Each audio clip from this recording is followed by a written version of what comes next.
फसल लहलहाए, सम्मान से किसान भी मुस्काए, यहाँ बिजली से हर घर जगमगाए, विकास की प्रवाह में मन हर्षाए।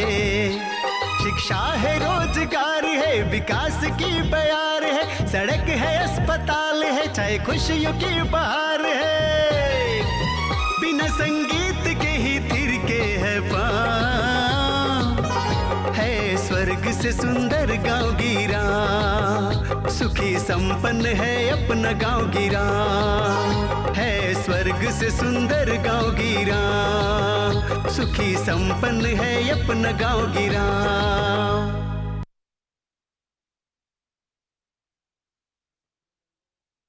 जोहार। गांव गिराओ कार्यक्रम में आपका स्वागत है। मैं हूं किशन अग्रवाल। जल ही जीवन है, जल के बिना जीवन की कल्पना नहीं की जा सकती है, और दिनचर्या में देखा जाए तो जल से ही शुरुआत होती है। और जल की सबसे बड़ी आवश्यकता हमारे झारखंड के किसान भाई खेती में करते हैं। यदि जल ना हो तो खेती ना हो और ये ज़िंदगी ना चले, इसलिए जल का होना बहुत ही ज़रूरी है। तो आज हम आपको एक्वालाइन भुंगरू सिंचाई की जो ज़रूरत है उसके बारे में जानकारी करवाने जा रहे हैं। जानकारी देने के लिए आज हमारे स्टूडियो में उपस्थित हैं श्री राजा बागची, जो एक्वालाइन भुंगरू सिंचाई परियोजना के शोधकर्ता हैं। आज हम आपसे इनकी मुलाकात करवाते हैं और इनके द्वारा किए जा रहे इस एक्वालाइन भुंगरू जो बहुत ही कारगर सिद्ध हो रहा है, तमाम जानकारी के साथ हम आपके साथ मुखातिब हैं। राजा बागची जी, आपका हमारे स्टूडियो में बहुत बहुत स्वागत है। सबसे पहले सभी किसान भाइयों बहनों को मेरा जोहार, और रांची दूरदर्शन और किशन जी आपका बहुत बहुत धन्यवाद कि आपने मुझे मौका दिया, अपनी बातों को रखने के लिए आपने मुझे आमंत्रित किया। बागची जी, ये एक ऐसा विषय है जो हो पूरा विश्व जिससे संकट से गुजर रहा है, और ख़ासकर यदि कहा जाए पर्यावरण प्रदूषण और जल संकट से सिर्फ हमारा झारखंड भारत ही नहीं बल्कि पूरा विश्व इस गंभीर समस्या से जूझ रहा है। और इस समस्या के समाधान के लिए आप जैसे जो युवक हैं इस क्षेत्र में आए हैं, जिससे कि कम से कम जो ये पानी की समस्या का समाधान हो सके। तो सबसे पहले राजा बागची जी, आप हमारे झारखंड के किसान भाई बहनों को ये बताएं कि मानव जीवन में जल का क्या महत्व है। आपने बहुत अच्छा क्वेश्चन पूछा किशन जी। मानव जीवन में जल का बहुत ही अत्यधिक महत्व है जी। और ये आज से नहीं है, हमारे वेद वेदांतों में लिखा गया है कि जल ही जीवन है जी। ये भी बोला गया है कि मानव शरीर 5 तत्वों से मिलकर बना हुआ है, जिसमें आकाश, वायु, पृथ्वी, जल और अग्नि, जिसमें जल का अपना योगदान मात्र 66% का है। तो आप समझ सकते हैं कि मानव जीवन में जल की कितनी महत्व है। आप अगर देखें कि आप सुबह से ही लेकर शौच से लेकर हर क्रिया तक आपको जल की आवश्यकता, बाहर जाए तो अगर खेती करने जा रहे हैं तो वहाँ जल की आवश्यकता, पीने के लिए जल की आवश्यकता, नहाने के लिए जल की आवश्यकता, आप अगर कुछ छोटा मोटा कुटीर उद्योग जो कृषि से जुड़े हुए चीज़ों में लगा रहे हैं तो वहाँ जल की आवश्यकता। तो यही मैं कहना चाहता हूँ कि मानव जीवन में बहुत ही अत्यधिक मात्रा में जल की आवश्यकता है। इसका इसीलिए शायद हम जिस पृथ्वी में रहते हैं इसे ब्लू प्लैनेट कहा जाता है, क्योंकि यही एक प्लैनेट है जिसमें यही एक ग्रह है जहाँ पानी मिलता है, और किसी ग्रह में अभी तक जहाँ तक शोध हो चुका पानी नहीं मिला है। तो इसलिए मैं कह सकता हूँ जल का बहुत ही अत्यधिक महत्व है। बिल्कुल सही कहा बागची जी, क्योंकि आपने साफ साफ कहा कि जल ही जीवन है, और ये पानी एक ऐसा है कि जिसके बिना हमको लगता है कि आप घंटा भर भी नहीं रह सकते इसके बिना, एकदम पल पल इसकी आवश्यकता है दैनिक जीवन में, सुबह से लेकर रात तक। और सबसे बड़ी बात है कि तिलहनी, दलहनी, रबी, खरीफ हमारे झारखंड के किसान भाई या पूरे देश के किसान जो खेती करते हैं वो जल पर ही करते हैं। यदि जल ना हो तो ये खेती का नाम ही निशान मिट जाएगा। बागची जी, अब आप हमारे किसान भाई बहनों को ये बताएं कि जल संकट क्या है, इसके दुष्परिणाम के बारे में भी आप बताएं। जल जो है एक संसाधन है, अगर उसकी कमी हो जाए, एक नेचुरल संसाधन है, समझे ना। तो इसकी अगर कमी हो जाए और या इसका उपयोग अगर गलत तरीके से हो जाए तो जल संकट की उत्पत्ति होती है। और जल संकट का उत्पत्ति खाली जल के संकट के रूप में नहीं आते हैं, इसका अगर दुष्परिणाम देखें तो बहुत लंबे आयाम तक फैला हुआ है। अगर जल की कमी हो जाए तो आपका हेल्थ प्रॉब्लम होगा, क्योंकि अगर सही पानी आप नहीं पिएंगे तो हेल्थ से जुड़ेंगे।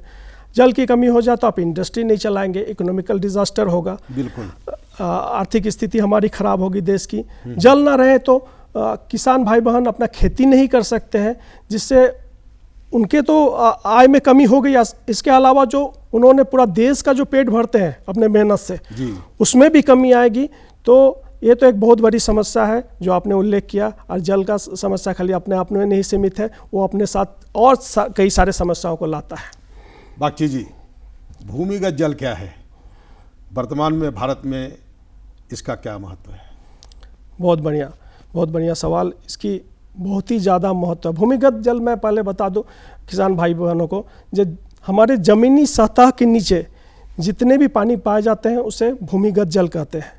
एक तो होता है आपका ऊपरी सतह वाला भूमिगत जल, जिसे हम कुआं का पानी कहते हैं साधारणतः, और जो डीप भूमिगत जल जो बहुत अंदर से हम लोग निकालते हैं, जैसे डीप बोरवेल जिसको कहते हैं, उसे उस तरह से करते हैं। और आज के परिप्रेक्ष्य में इसका बहुत ही ज़्यादा महत्व। भारत दुनिया का सबसे ज़्यादा एकमात्र ऐसा देश है जो दुनिया का 1/4 से ज़्यादा भूमिगत जल खुद भारत अपने आप में इस्तेमाल करता है। शहर का 50% जो जल की जो आवश्यकता है वो भूमिगत जल पूरा करता है। और गांव में 85% जो आवश्यकताएं हैं जल की, वो भूमिगत जल द्वारा ही पूरी होती है। तो भूमिगत जल अपने आप में बहुत बड़ी चीज़ें हैं, और इसके बिना अगर इसमें कमी आए तो हम लोग बहुत संकट से गुजरेंगे। बागची जी, ये देखा जा रहा है कि भूमिगत जल का जो स्तर है जी लगातार नीचे जाता जा रहा है, और ये जो लगातार जल संकट से जो हम लोग गुजर रहे हैं, इसका एक भी बहुत बड़ा कारण हो सकता है जी। तो जिसका असर जल पर पड़ता है, तो आप इसके बारे में थोड़ा विस्तार से बताइए। आप बिल्कुल सही कर रहे हैं। भूमिगत जल लगातार नीचे चला जा रहा है, और जो यूएन का सर्वे हुआ है उसमें ये बोला गया है कि हर वर्ष 40 सेंटीमीटर से लेकर 90 सेंटीमीटर भूमिगत जल नीचे चला जा रहा है। हर वर्ष नीचे चला जा रहा है। गर्मी में देखा जाता है। हाँ, उस पर मैं आ रहा हूँ। जी। तो चला जा रहा है, और यूएन ने ऑलरेडी वार्न कर दिया है, मैंने ये एक चेतावनी दे दी है कि जिस तरह से हम लोग भूमिगत जल का दोहन कर रहे हैं, शोषण कर रहे हैं, हाँ शोषण कर रहे हैं, दोहन कर रहे हैं, और कोई प्रॉपर मैनेजमेंट नहीं है, प्रबंधन नहीं है कि जल को कैसे निकाले, कितना निकाले, कैसे उपयोग करें, जरूरत है उतना निकालें। हाँ, ये ना करके बिल्कुल जितना अत्यधिक निकालते जा रहे हैं। जी। तो आने वाले विगत 10 वर्षों में बहुत जगह जल की अपार संकट आने वाली है, समझे। तो इसको लेकर अब आप पूछ रहे हैं कि इसकी कमी कैसे हो रही है, ये सोचने वाली बात है। हम जब छोटे थे तो उतनी कमी हमें नहीं दिखती थी, लेकिन हम 90s की बात कर रहे हैं, लेकिन उसके बाद से हमें देख रहे हैं रेगुलर हमें परेशानी हो रहा था। इसका कारण ही है डिफॉरेस्टेशन, माने जंगलों का कटाव और शहरीकरण, अनप्लान्ड शहरीकरण, समझे ना। तो क्या होता है कि खासकर जो रांची जैसा क्षेत्र को अगर ले ले, हमारा 70% जो भारत है प्रायद्वीपीय भारत है, पेनिसुलर इंडिया है, जिसमें इसी तरह से इधर आपको छोटा नागपुर प्लेटू मिलेगा, छोटा नागपुर का पठार, फिर बिंदन का पठार, उधर चले जाइए आप उत्तर प्रदेश के साइड में, फिर नीचे अगर आप दक्षिण में चले जाइए तो आपको क्या नाम है ये क्या नाम है ईस्ट और वेस्ट का जो पठारियाँ हैं, समझे ना। तो आप पठारी क्षेत्र है, समझे ना, वेस्टर्न घाट और ईस्टर्न घाट, समझे। तो पठारी क्षेत्र में क्या होता है, जो भूमिगत जल जो होते हैं वो बहुत मात्रा में नहीं पाए जाते, छोटे छोटे पॉकेट्स में पाए जाते हैं, उसको रहने का स्थान बहुत बड़ा नहीं होता। और जो नेचुरल रिचार्ज होता है वर्षा के पानी से, उसके 2-3 मुख ही होते हैं। अच्छा। अगर किसी कारण से मान लीजिए कि यहाँ किसी बगल का चापाकल का मुख यहाँ से था, सपोज वहाँ का, तो आपने यहाँ बना दिया तो उसका मुख तो बंद कर दिया, तो वहाँ जितना पानी है एक समय निकाल लीजिएगा, सूख जाएगा, फिर आपको दूसरे जगह जाना पड़ेगा। मान लीजिए 3 मुख है, उसमें से 2 मुख किसी कारण से बंद हो गया, एक मुख चल रहा है, तो क्या है कि 33% ही पानी जा रहा है। साल भर में 4 महीना वहाँ पानी मिलेगा और 8 महीना सूखा रहेगा। अगर 2 मुख बंद पड़ गया, एक मुख खुला है, तो 8 महीना मिलेगा, 4 महीना। इसीलिए कभी कभी होता है कि पूर्णतः चापाकल सूख जाता है, या कभी कभी होता है कि वर्षा के बाद 3-4 महीना मिलते हैं तो फिर नहीं सूख जाता है, कभी कभी 8 महीना मिलते हैं। यही सब कारणों की वजह से ये होता है। अच्छा, अब स्थिति इतनी गंभीर हो चुकी है, तो इस हालत को, इस स्थिति को कैसे बेहतर बनाया जा सकता है? ऑफकोर्स इससे बेहतर बनाया जा सकता है। इसका एकमात्र देखिए जल क्या है कि टोटली जो है नेचुरल है, हम इसको आर्टिफिशियली क्रिएट नहीं कर सकते। अच्छा। समझे ना। तो हमें जल कैसे मिलता है? वर्षा का पानी एकमात्र साधन है। हमारा जो हाइड्रोलॉजिकल साइकिल जिसको हम बोलते हैं, समुद्र का पानी भाप बन के ऊपर जाता है, बादल बनता है, बादल से बारिश के रूप में नीचे आती है या फिर बर्फ़ के रूप में नीचे आती है, कुछ पानी बहकर नदियों में चला जाता है, जो कुछ पानी अंदर भूमिगत हो जाता है। तो क्या है कि एकमात्र साधन है बारिश। हम तो वर्षा को कहने का मतलब जल बना नहीं सकते, तो हमें वर्षा का पानी को संचयन करना पड़ेगा, ज़्यादा से ज़्यादा संचयन करना पड़ेगा और बड़ा साइंटिफिक तरीके से करना पड़ेगा। आज जो काम हो रहे हैं, मैं इस पर आता हूँ, गवर्नमेंट ने तो मैंडेटरी कर दिया कि सब जगह भाई वाटर हार्वेस्टिंग लगाइए, वाटर हार्वेस्टिंग लगाइए। बिल्कुल। तो क्या इतने वाटर हार्वेस्टिंग बनने के बावजूद भी क्यों नीचे चला जा रहा है? ये सोचने वाली बात है। क्या वाटर हार्वेस्टिंग जो हो रहा है वो सही तरीके से हो रहा है? क्या सही जगह पर हो रहा है? ये बहुत बड़ी चीज़ है। सही जगह पर होना बहुत बड़ी चीज़ है। अदरवाइज आप देखेंगे हमारा कांके डैम इतना बड़ा डैम है, लेकिन सबसे ज़्यादा पानी की किल्लत तो कांके डैम एरिया में, जो कांके रोड वाला एरिया में है, रांची का, समझे ना, चांदनी चौक जिसको बोलते हैं। तो क्यों है? इतना बड़ा पानी तो है, इसका मतलब है कि पानी तो है लेकिन नीचे हार्ड रॉक है, उस पानी को सीपेज करके नीचे जाने नहीं दे रहा है, समझे। तो किस जगह पर हम संचयन करें कि वो भूमिगत हो सके, वो भी एक मान्यता रखती है, समझे ना। आपने जो ये बात उठाया कि कांके रोड के चांदनी चौक में पानी की बहुत किल्लत है जी, इसके बारे में हमको लगता है जो बड़ी बड़ी इमारतें बन रही हैं जी, और इमारतों को बनाने के लिए जिस तरह का उसका फाउंडेशन बनाया जा रहा है जी, जितनी इमारत ऊपर होती है जी, उसका करीब आधा हिस्सा का उसका फाउंडेशन होता है। बिल्कुल बिल्कुल सही। तो जब फाउंडेशन आप करते हैं तो उसमें सीमेंट, बालू, कंक्रीट सब डालते हैं, तो नेचुरली कि जो उसका सोर्स है, स्रोत को तो आप बंद कर दे रहे हैं और आपके घर तक पानी अब नहीं पहुंच पा रहा है। बहुत लोग इसके साथ सफ़र कर रहे हैं।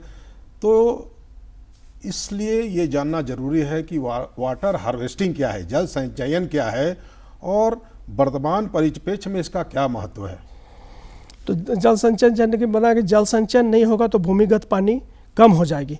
और देश का, जैसे मैंने बोला कि शहर का 50% जो पानी है वो भूमिगत से ही आता है और गांव का 85%। तो ये अगर कम होगा तो डेफिनेटली इसका एक नेगेटिव परिणाम होगा। तो हमें जल संचयन करना पड़ेगा और जल संचयन बड़े तरीके से करना पड़ेगा। और अगर भूमिगत पानी कम हो जाएगी और एक दुष्परिणाम होगा कि नदियों में जो पानी बह रहा है उसका भी कहीं ना कहीं बहुत सारा हिस्सा भूमिगत हो जाएगा। अगर भूमिगत पानी में कमी आई तो नदियों में भी पानी कमी आएगी, उसका भी एक दुष्परिणाम होगा।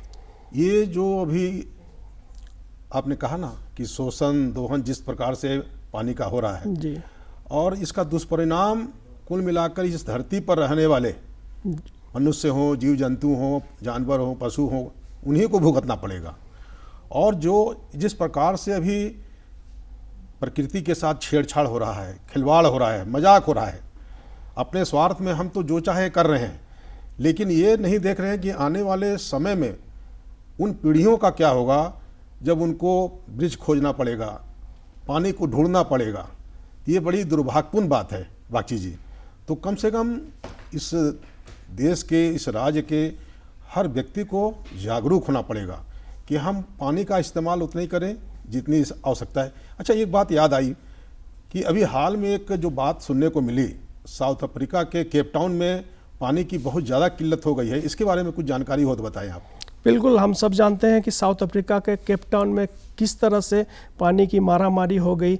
आज वहाँ प्रति व्यक्ति मात्र 25 लीटर पानी दिया जा रहा है। अरे उसी में आपको खाना है, उसी में नहाना है। अब सोचिए एक शहर बसा हुआ है, वहाँ अचानक पानी की कमी हो जाए तो कितना बड़ा समस्या सामने आएगी। क्या गंभीर समस्या। वो लोग उठकर कहाँ से जाएंगे? और पानी के बिना तो कुछ भी नहीं। मैंने बताया कि एक इंडस्ट्री नहीं, पानी के बिना सिंचाई नहीं, पानी के बिना मानव जीवन नहीं, मतलब जीवन कष्ट हो जाता है। तो इसी कारण से केप टाउन में एक समस्या, लेकिन वहाँ के लोग, वैज्ञानिक लोग इस पर काम कर रहे हैं। और लास्ट मेरे को जितना इन्फॉर्मेशन है, बहुत हद तक उन लोगों को कामयाबी मिली है जिस तरह से वो जल संचयन के माध्यम से साइंटिफिक वे से कर रहे हैं। और आने वाले सालों में उन लोग ऐसा बोल रहे हैं कि ये समस्या से वो दूर हो जाएंगे। बागची जी, ऐसा कहा जाता है कि नदियों के किनारे रहने वाले लोगों को नदियों का जल बहुत ही सहजता से उपलब्ध हो जाता है, लेकिन बल्कि अपने अंदर एक ये सिस्टम को भी ये बनाता है। इसके बारे में आप बताइए।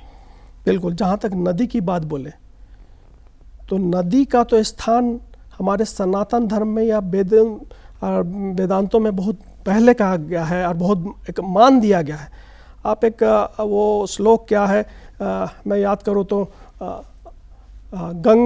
गंगे च जमुने चैव गोदावरी सरस्वती नर्मदे सिंधु कावेरी जले आस्मिन सन्निधिम कुरु। इसका मतलब हम 7 नदियों को पूज रहे हैं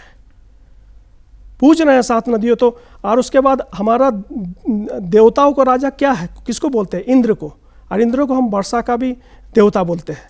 तो ये कोई वर्षा देवता तो इंद्र भगवान है ही है। तो इसी हम लोग तो आस लगा के, किसान आस लगा के बैठते हैं इंद्र की ओर, टकटकी लगा कर देखते हैं कि ये इंद्र भगवान पानी दो, हमारा खेत सूख रहा है। तो ये कोई कोइंसिडेंट नहीं है। हमारे पूर्वज शुरू से ही सिग्नल दे रहे हैं कि जल हमारे जीवन में, नदियां हमारे जीवन में कितना महत्वपूर्ण है और इसको बचाना जरूरी है। अब नदियों आप देखेंगे कि इधर ऐसा देखा गया है जो सदाबहार नदियां हैं, मौसमी नदियां हैं, वो मौसमी नदियों में परिवर्तित हो गई। सदाबहार नदियां मौसमी में परिवर्तित हो रही है, मौसमी नदियां सूख जा रही हैं। तो इसका क्या कारण है? उसके हमें थोड़ा सा उसके पीछे जाना पड़ेगा, उसके गर्त में जाकर हमें सोचना पड़ेगा। देखिएगा नदियों में पानी विशेषतः कैसे आता है। नदियों को जो फेड करता है, जो खाना खिलाता है, इधर हिमनद, कुछ नदी जैसे गंगा जमुना, जैसे हिमनद से जमुनोत्री गंगोत्री से पानी मिलता है वहाँ से, और फिर बाद में सहायक नदी आती है। और कुछ नदियाँ को जंगल, जो पठारी क्षेत्र से जिसका उद्गम होता है, जैसे आपका हो गया कावेरी हो गया, उसके बाद आपका नर्मदा हो गया, सब पठारी क्षेत्र। नर्मदा का उद्गम स्थल अमरकंटक है, कावेरी का है आपका कुर्ग डिस्ट्रिक्ट कर्नाटका का ताला कावेरी बोलकर है। उसी तरह से आपका जो पठारी क्षेत्र से है उसमें जल जो देता वो जंगल देता था। पेड़ भी अपने आप में जल संचयन का काम करता है, वो अपने में सोख कर उसके जड़ जो है पानी में डालते थे धरती के नीचे। तो उसी पेड़ जंगलों की वजह से उस नदियों में पानी रहता था और अविरलता बनी रहती थी। लेकिन कहा जा सकता है कि उस पानी को पकड़ के रखता था। हाँ, और उसमें छोड़ता था धीरे धीरे, इसमें अविरलता नदी बनती। अब जंगल ही आप काट ले रहे हो, हाँ, तो नदियों में कमी आ जा रही है। तो बिल्कुल साफ। और नदी में जब कमी आ जा रही है तो खाली पानी ही का संकट नहीं हो रहा, एक नदी में इकोसिस्टम फैलता है, मछलियाँ वास करते हैं, बहुत सारे जीव जानवर उसमें निवास करते हैं। पानी की कमी से उन लोग की मृत्यु हो जा रही है, जिसका कहीं ना कहीं वातावरण पर भी असर पड़ रहा है। और आप देखे होंगे पूरा हमारा जो डिपेंडेंसी था पहले का, वो नदियों के किनारे ही था। जितना भी औद्योगिक शहर या जो सभ्यता का विकास हुआ मानव सभ्यता का, बसते थे। अगर नदी खत्म हो जाएगा तो एक समस्या तो आएगी। तो इसीलिए हमें नदी को बचाना पड़ेगा और उस पर भी सोचना पड़ेगा। बहुत देश स्तरीय, विश्व स्तरीय चर्चा चल रही है, बातचीत चल रही है। लेकिन जब तक, अभी आपको यदि छोटी सी बात याद कराएं, पिछले आप 2020 की बात करें जी, जब कोविड-19 आया था जी, तो आपको याद होगा कि गंगा बिल्कुल साफ हो गई थी और जो उत्तर भारत में रहने वाले लोग अपने घर बैठे कंचनजंगा, हिमालय को देख रहे थे। प्रकृति बिल्कुल साफ हो गई थी। तो ये जिसका ये काम था उसने कर दिया। लेकिन फिर बाकी जब इंसान वापस आए अपने काम काज में तो फिर स्थिति वैसी की वैसी हो गई। तो ये प्रकृति को बचाना, वृक्ष को बचाना, पानी को बचाना एक ही कर सकता है, वो है इस धरती पर रहने वाले मनुष्य जी।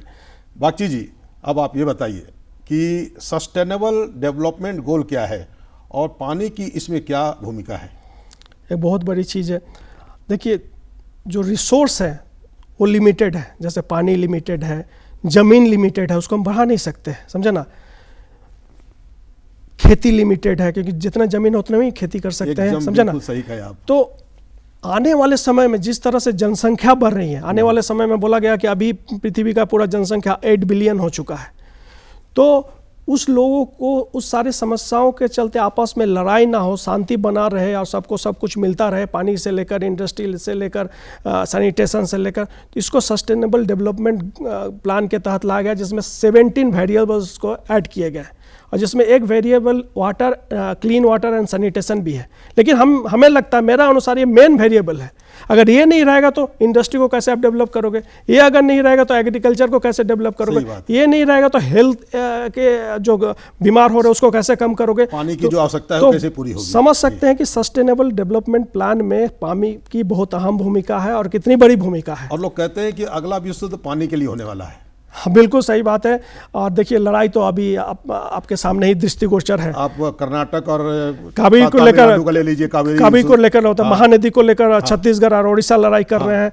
पाकिस्तान अब हमारे इंडस्ट वाटर को लेकर माने इंडिया और पाकिस्तान में लड़ाई चल रही है, समझे ना, सिंधु नदी के जल को लेकर। मेकोंग रिवर जो इतनी बड़ी रिवर, हमें लगता है कि साउथ एशिया का सबसे बड़ी रिवर है, जो चाइना का से निकलकर 2-4 देशों से होकर जाते हैं, बर्मा, वियतनाम, लाओस, कंबोडिया। अब चाइना उसमें बोल रहा है डैम बनाएगा, उसको लेकर एक आसान फैला हुआ, क्योंकि इस नदी के किनारे कितना जीवन पलते हैं। सही बात है। वो सब तो खराब हो जाएगा, लोगों का जो मछली पालन या फिर किसी से उससे जुड़े हुए थे सबके जीविकाओं पर आघात लगेगा। तो इसलिए लड़ाई तो होगी, अगर हम इसका समस्या का समाधान नहीं करेंगे तो, संचय नहीं किए, इसको बचा के नहीं रखे, तो लड़ाई तो होनी है, हो सकता है थर्ड वर्ल्ड वॉर ही हो। बागची जी, अब हम लोग थोड़ा अब एक महत्वपूर्ण विषय जो आज का है, जी जी जी, एक्वालाइन भंगुरू। जी जी जी। अब ये आप लोगों का ये एक्वालाइन भंगुरू क्या है? बहुत अच्छी बात बोले आपने।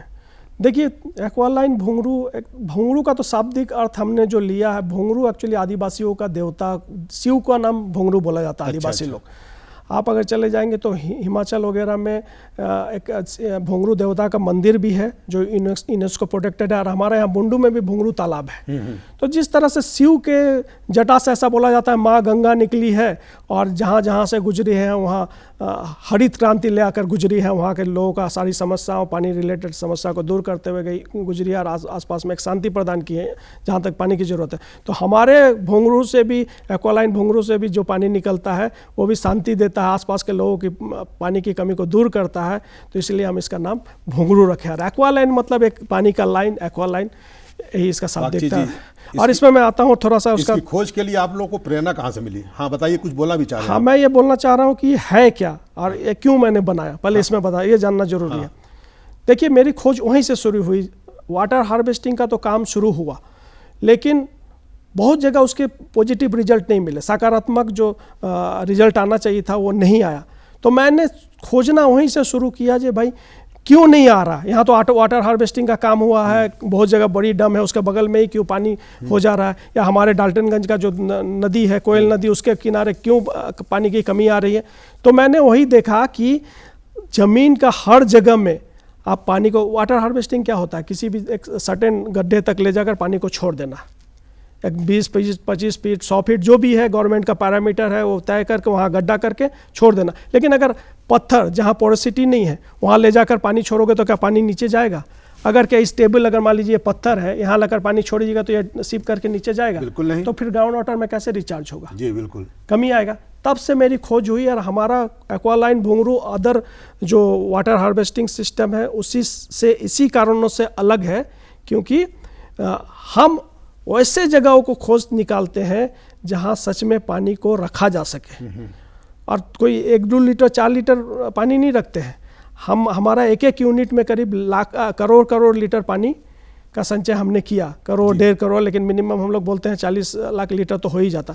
आपको 1 करोड़ लीटर लग रहा होगा कि भाई अरे क्या है 1 करोड़ लीटर, लेकिन मैं बता दूं छोटा छोटा जो तालाब होता है ना उससे 15-20 लाख लीटर पानी होते हैं। तो उस तरह से सोचिए कि 1 करोड़ लीटर है तो हम लोग 6-7 छोटा छोटा तालाब नीचे रख रहे हैं। अच्छा। समझे ना, इतनी पानी संचय कर रहे हैं। और ये इतनी संचय होती है कि हम अपने किसान भाई बहनों को बोलना चाहते हैं कि 1 यूनिट से जो भंगुरू बनता है उससे हम 20 एकड़ लैंड को, 20 एकड़ कृषि योग्य लैंड को सिंचाई कर सकते हैं।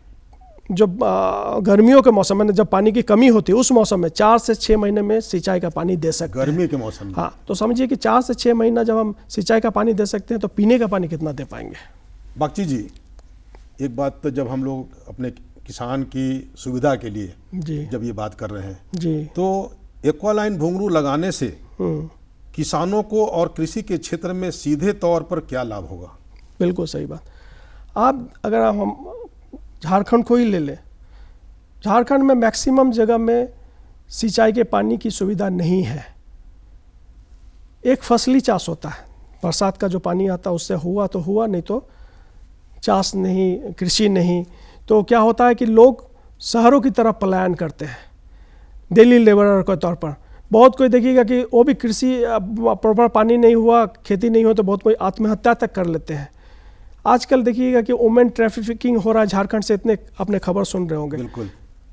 काम नहीं है गांव में, लोग को प्रलोभन देके जब हम काम देंगे उसको ले जा रहे हैं दिल्ली, राजस्थान और क्या नाम है आपके हरियाणा जैसे जगहों पर, और बहुत सारे न्यूज़ हम लोग खुद अपने अखबारों के माध्यम से हमारे सामने आ रहे हैं। तो अगर हम सोचिए कि 3 फसल जैसा या 2 फसल जैसा पानी की व्यवस्था दे दे तो उसको तो कहीं जाने की जरूरत ही नहीं पड़ेगा, खुद पानी रहेगा यहाँ पर, फिर कहीं जाने की आवश्यकता नहीं। जब खेती कर पाएगा, कौन इतना दूर अपने गांव छोड़कर और सुंदर जगह छोड़कर जाना चाहता है, अगर हमें यहाँ सही हमें रोजगार की व्यवस्था मिल जाए तो अब हम आपसे ये जाने जी कि आप इतना बड़ा काम कर रहे हैं जी, भूगर्भ में जाकर जल खोज रहे हैं जी, और हमारे झारखंड के किसान भाइयों को जी, सुविधा प्रदान कर रहे हैं सिंचाई के लिए कि ये कार्य करो और अपने खेतों में अनाज उगाओ। आपको ये प्रेरणा जो मिली है और इसका मान्यता कहाँ कहाँ से मिली है, इसके बारे में आप बताइए। हाँ बिल्कुल, मैं आता हूँ। पहले तो मैं बता दूँ कि हम लोगों ने जहाँ जहाँ भी काम किया अभी भी बहुत सक्सेसफुल। आपने एक प्रोजेक्ट खुद भी जाकर देखा है। हाँ, सुकुरुटु में मैंने आपका प्रोजेक्ट देखा, काफ़ी तेज पानी आ रहा था और निश्चित रूप से उस क्षेत्र के इसका लोगों को इसका फ़ायदा उठाना चाहिए। जी जी, तो वहाँ जाकर तो हम लोग जब ऐसे जगह पर काम किया, हम करते कैसे हैं? अगर आप बोल देते कोई हमें बंजर ज़मीन दे दे जहाँ पानी नहीं है, माने सूख गया, किसी ज़माने में था या नहीं है, तो हम कैसे काम करते हैं? हाँ, हम इसको 3 फेज़ में करते हैं। पहले तो उस जगह का जाकर एक रेकी सर्वे करते हैं, वॉक थ्रू सर्वे भी बोलते हैं, जस्ट देखने के लिए जगह कैसा है, ऊपर की मिट्टी कैसी है, वर्षा जल आता है कि नहीं, किस किस दिशा से आता है, कैसा आता है, कितने लोग वहाँ के पानी के लिए निर्भर है, समझे ना, आसपास में किस किस तरह से पेड़ पौधे हैं, आस पास में उसका वातावरण कैसा है, वहाँ कीड़े मकोड़े कैसे हैं। कीड़े मकोड़े में हमें बहुत हिंट देते हैं जहाँ हो सकता है। उस सर्वे के बाद हम लोग 4-5 जगह हम लोग सोच लेते हैं कि हाँ यहाँ बन पाएगा, तो 4-5 ऐसे जगह खोजते हैं जहाँ हम लोग देखते हैं कि वर्षा जल बहुतायत में ढल के आए, संचित, हाँ बहुतायत में ढल के आए वहाँ से, या वहाँ से पार हो रहा है और कोई गंदा पानी वहाँ से नहीं गुजर रहा है। ऐसा नहीं कि गंदा पानी भी आ जा रहा है, ग्रे वाटर। सही बात है।